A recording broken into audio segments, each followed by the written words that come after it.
kuya. Niligtas niya si nanay. Binantayan niya ako para protektahan. Pero sa isiping asong siya, mahirap talagang magbitaw ng tiwala.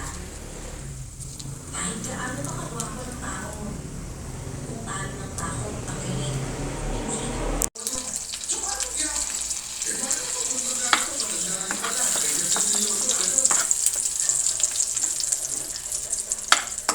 Kumain pa ang tawa si nanay. Sinamaan ko ng tingin si kuya pero natatawanan siya. Alam mo na naman, tila nagkapalagayan sila ng loob at nag-usap ng sila lang.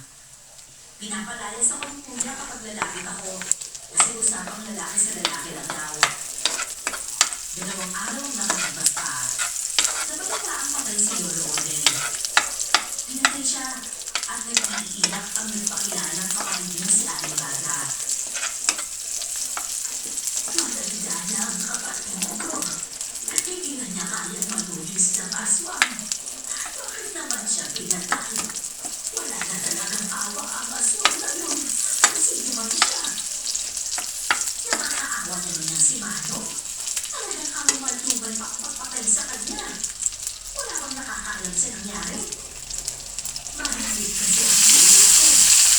Hindi ko rin alam kung bakit hindi ako nagising. Hindi ko namin nag-aamin. Ito ang sitwasyon ng bahay namin. Grabe na talaga to. Lagi na nagiging natin. Kahit ano yung nakabula ko, mausap talaga yung mga aswang. Dahil hindi ko kayang nakita ko. Umalis na rin ako. Kasi hindi inaasahan na nakita ko si Dindong at nagulat pa ako dahil kasama niya si Tanda. Nasa likuran lang sila ng isang malaking puno. At kung nakakagulat para sa akin nang makita magkasama sila, mas nagulat ako nang makita mo mahintang babae kay Dindong. Hindi maliwanag sa emosyon. Pinagpo ko noon, mamulat nila akong bumalik sila nanay. Pero nang makita nila ako, magiging na ako sa pag-iyak. Ayoko kasi makita nila ako Ay, patayaan ni Beth. basta mo. Ay, pataya rin ano?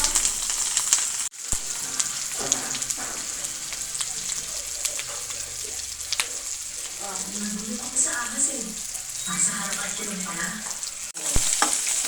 Sumamit naman ang kayo. Sa oras ng pagtulog ay naramdaman ko na parang may tao sa labas. Lumayo na ako at sumilip sa ilahan.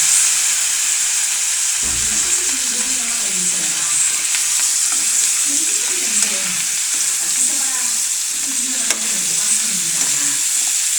Sumilip na talaga ako sa bukas. Bumalik ako sa paghinga at hinga ang sama ng loob. Kinabukasan ulit. Habang inuuha ako ng Mia ay lumapit na naman siya sa akin. Nararamdaman mo kung kagabi, pero hindi ka lumabas. At bakit pa rin ako lalabas para sa'yo? Ano ba kita? Dahil hindi ako kampante sa ganon. Nagtahan pa yung ganon ko. Wala akong taka sa kanya. Dagdag pa doon, hindi ko alam kung nasa ulat na ako. Protection ko. Protection ko ako. Nay! Kuya! Tulong! Tulungan niyo ako! Wala ka sa lugar niya para magtawag ng tulong nila, Seven. Sabi na nasa malayo yung ulat ka, diba? Sa tingin mo ba susuko ako? Eh bakit? Sa tingin mo ba kaya mo ako? Tumigil ka, Seven! Sino ba para hindi ko? Hindi ako sumusunod sa ugali ni Ivan. Visit, nasa likod ko ulit siya. Kigan, tinawag mo ba akong ganyan dahil sa nakita mo sa amin ng kuya mo? O dahil sa nakita mo sa amin ng taong gusto mo? Mahilig ka rin pala sa aswang? Ano naman pakialam ko sa inyo? At sino naman nagsabi sa inyo mahilig ako sa aswang? Nag-iinti siya kaala-alang halimaw. At sa pagkakataon yun, nilalamon ang ninig ang katawan ko. Nang itangat niya ang kanyang mahabang kuko, napapikit ako at nawawala na ng pag-asa. Hinihintay ko na lang na tumama yun sa akin. Pero wala akong naramdaman kahit ano. Bagkus na nagdagan pa ng isang angin ang ingay sa paligid. At basta na lang ako nalubog sa kinakatayuan ko. Ano ba yung kasakit? Seven ako to. Ako to si Tintong. Huwag ka na matakot. Ligtas ka na. Tintong! Oo, ako to. Tignan mo. Tao na ako, diba? Hindi mo na kailangan matakot. Hindi ko na Tintong. Salamat. Mukhang natali na si Danica. Dahil doon, naisip ko, bahala na si Batman. Niyakap ko siya para mawala ang takot sa katawan ko.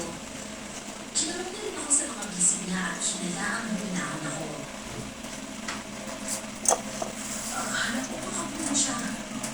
Kasi nakita ko yun eh. Nakita saan?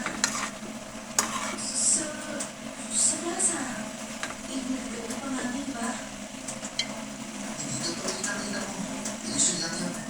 Dahil ang totoo niyan, habang nandito siya, nagtatago siya sa akin. Ganito kasi mangyayari kapag nagkita kami, alam niya yun. Alam niya nagpalakas ako. Hindi ko naiintindihan. Pagpasok ko sa bahay, alam mo makapasok siya doon. Pero sa eskwelahan, hindi ko ba siya naramdaman doon? Gumamit siya ng mahika sa bahay niyo, kaya alam ko. Sa eskwelahan namin, bukod sa hindi siya gumagamit ng mahika. Sigurado ako may paraan siya para hindi ko siya mabisto. Katulad sa kung paano niya napagtago ng mga layo. Matalino siya kaswang pagdating sa galon. Pero nali siya dahil ako yung ginawa niya kaswang. At hindi niya pa ako pinatay noon pa. Sinigap ko kasi maging mas malakas eh. Yung talaga mas lalong sa kanya. Akala ko